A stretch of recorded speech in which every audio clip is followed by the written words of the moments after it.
వాళ్ళ రూమ్ కి తీసుకెళ్ళిండు, చంపేసిండు మా మమ్మీ. నాకు అంతవరకు కూడా తెలియదు. మా తమ్ముడు పిలుచుకొచ్చి నాకు హాస్టల్ నుంచి.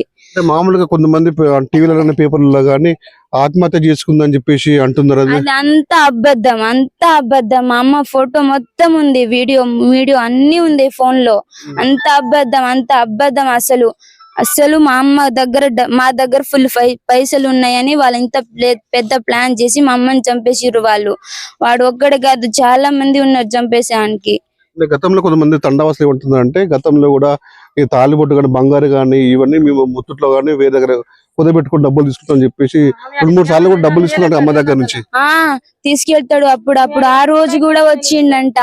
నీ తాడి డబ్బులు కావాలి, ప్లీజ్ సరుపు అని కాలు ముట్టుకున్నాడంట కిషన్. అయితే మా అమ్మాయి నేను ఇయ్యను, నా దగ్గర డబ్బులు లేదు, నాకే లేదు పెట్టుబడికి, నాకు కావాలి అని అన్నది మా అమ్మ.